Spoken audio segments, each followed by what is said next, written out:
And also, I'm canceling this one. I'm just very excited that I cut my hair, but I didn't cut it. So I have to just, because it's like there's something else that is done. Because if I do my normal thing,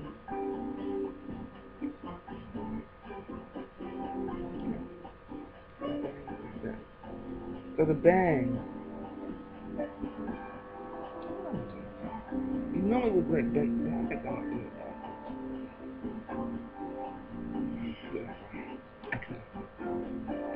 I love when I cut it, even though I didn't cut it properly. I cut it like Erica knew how to cut it.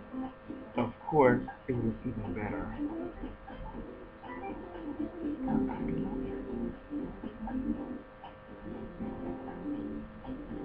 Still new from the straightening too that I had to do.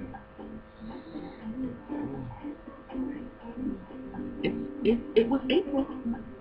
It was the last month of April. It was the last day of April. Yesterday, I have put my rice on, and I have put my oil. I started warming up my oil for my tilapia fish I was going to fry. This is how I fry it, girls. I'm boy. Straight out of the package, no coating, nothing on it.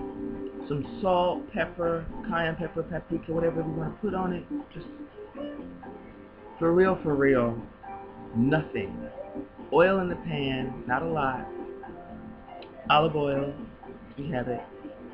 Just put it in there, let it sizzle. Turn it over, let it sizzle for a while. Fish don't take long to cook. And then take that baby out and place some. It was great. The second one I left them too long, you could tell. It wasn't rubbery or anything, it was crispy. So, if you really want crispy, fine. You can get crispy without deep frying, you can get crispy without putting flour. Flour's not good for you all the time, y'all. Unless you're gonna do wheat. Which I know those of us back in the day, we have a hard time with wheat talk. Even brown rice. Get the break. But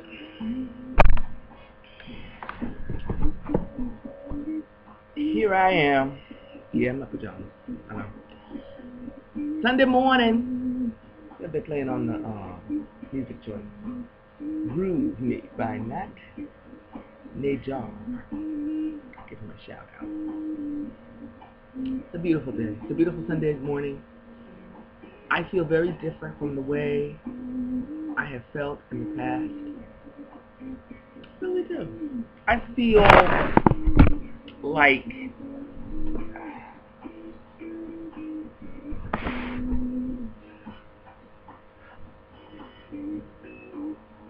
everything's new. I feel like everything's new. And I know in the physical something has changed, but it's like God has called me up and said, come up. And he's been saying that, and I know I've been saying it in the videos. Like, come up. When God says come up higher, what does that mean? What are we supposed to be doing? But obviously it's just a spiritual thing. Can't do it in the physical. But this morning when I woke up, did I say again that I'm not going to make this a blog? Okay. This morning when I woke up, it's May 1st, people. 5/1/2011. Catch those numbers. You know you're sleeping. Well, I don't know if you all have it, but I dream a lot. Now my dream is even being interpreted, on YouTube. But I see visions, which I don't think I ever wanted to accept that I was seeing visions, but they are. And often I can't tell. I'm like, is that a dream? No, I'm awake. Am I asleep? But I was awake this morning, and I was just relaxing in the bed, and eyes closed though, but I was awake. And I was seeing, with my closed eyes, myself determined to climb up higher, determined to break through all the lies of the enemy. That was the word the Lord gave me yesterday. You know, the enemy's telling you lies. Focus in on me. Talk to me. Come up. Pay attention to me, Jesus. That was cold yesterday. And it was just like, because I'm all after the weekend of the bride and groom, you know, Kate and William, and I'm just all teary-eyed about the bride because through the whole thing, you know, they're Anglican, which for you all that's Episcopal, and I grew up in an Anglican high school, and so I'm like, all the songs, bread of heaven, feed me till I want no more, you know, and all the songs they were singing, it's just back to my high school days when we sang that, you know, and not even high school. In Nigeria, many Christians were Anglicans. That's how they started off, and so there was a lot of songs. My father was Methodist. That's where church he joined. He gave his life to Christ when he was 11. You know, so it was just so emotional for me because all I could think of was our bridegroom coming, Jesus the Christ, you know, and how he's coming back sooner than later. I mean, no one's got a time on it, but it's sooner than it was, let's just say. And you can see all the signs, of course. We said you'll know because you can tell by the signs, you know, tornadoes, earthquakes more than ever, wars more than ever, just horrible stuff happening. And so, you know, I was just very emotional about it. So I was really into that all weekend and just really worshiping the Lord for the coming wedding of the bride. We who are members of the body of Christ, who believe that Jesus Christ is Lord, who believe that Jesus Christ is God come to earth in the flesh, that he did die for us on the cross, went to hell, knocked out all the powers of Satan, and rose again from the dead. And on the 40th-ish day, about a month after he rose from the dead, he ascended into heaven in front of everyone. Yeah, I believe all that. And you know why? Because it's true. After you begin to walk in the truth, those who haven't believed yet, I mean, you just know after a while. Because you can see the miracle.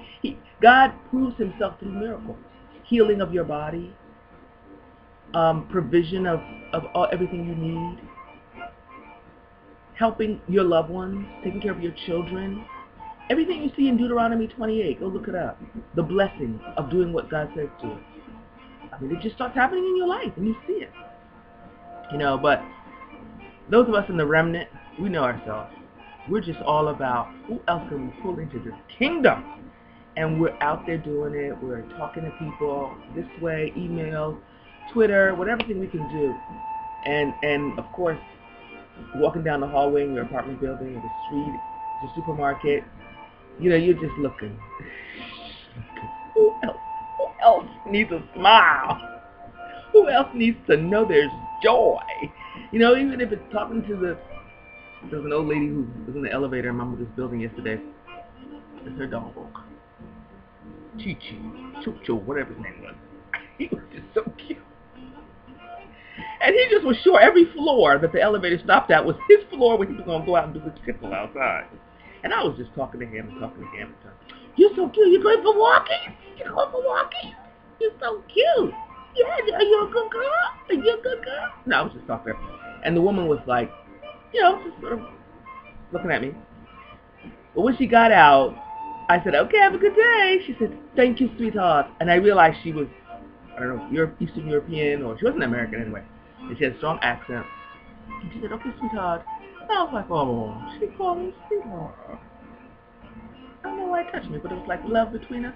Because I loved her dog and asked her about him, what she did. Well, girl or boy, first of all.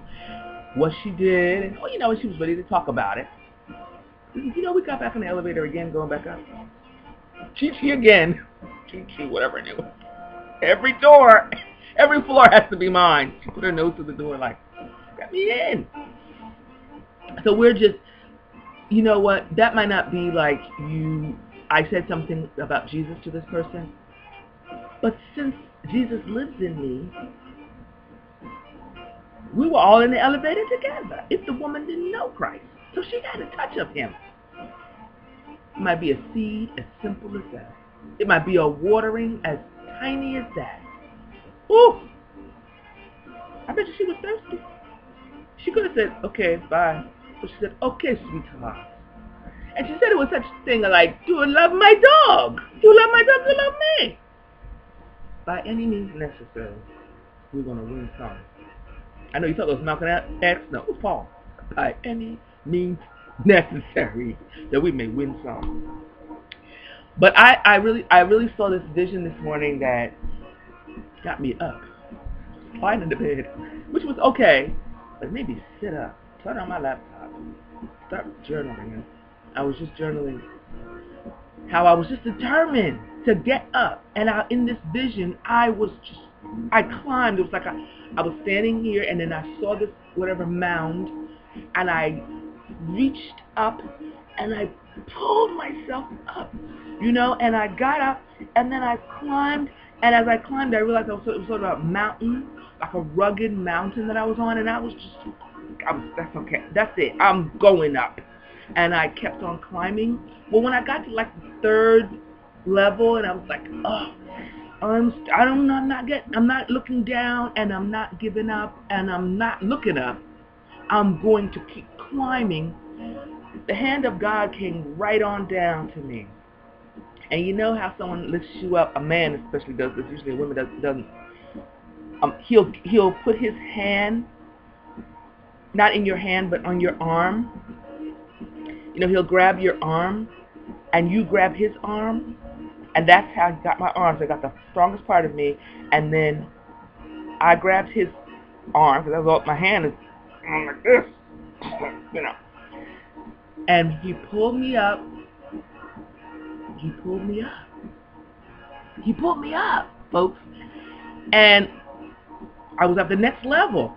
And as I was going up, I saw people on this level, and they were all like, there, and he was still pulling me up, and my feet had no place to put. My feet had no place. He didn't let me stop at each level and wait. And in my flesh, I guess I was like, wait. Let's stop at this level. Like I needed a rest or something, but I wasn't doing anything. I was just being pulled up by the hand of God. And he was just, listen to me, it wasn't any struggle. I was hanging on. The only struggle was to hang on. That's a sermon right there. Hang on. And I was hanging on to this big arm. And he was pulling me back each level. And after a while, there was hardly any people on the levels. Do you hear me? There were hardly any people on the levels. They'd stopped. They dropped off. I don't know where y'all were. But he was pulling me up, and then kept going up higher. And of course now, this mountain got narrower, at each level. So here we're at a level, and it's almost like I can feel it's going to become a point. At some point, this mountain is going to come to a stop at some point, because it's getting narrower and narrower. And we get up to this almost like, I don't know if it was the tippy top or whatever. Finally, he put me down, and my feet was on solid ground. I tell you, even though it was a wonderful experience, it was very unnerving because my feet, I felt like my feet needed some grounding. But as I was going up, I was thinking about my feet. My feet can't touch the ground. My feet,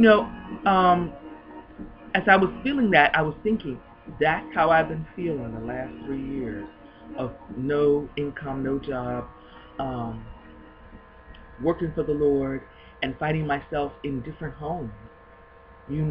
First one family member to a friend to whoever. And along the way, the Lord was like, if you look back, you'll see all those people needed you desperately. They just didn't know it until you got there. They might even have been a little irritated that you came, but by the time you left, they were like, come again. Because while you were here, it was great. And now here you are in your mother's home, sitting on her pull-out couch. But, I was grateful to get to the top of this mountain, or wherever he would let me down, where my feet could touch the ground. Again, like I want my flesh, it's sort of like I still want my flesh to be doing something. Lord, You're not gonna let me do anything? And he's just, imagine God carrying me and I'm still complaining that I want to do something. Let me do something. You think you don't get to do anything.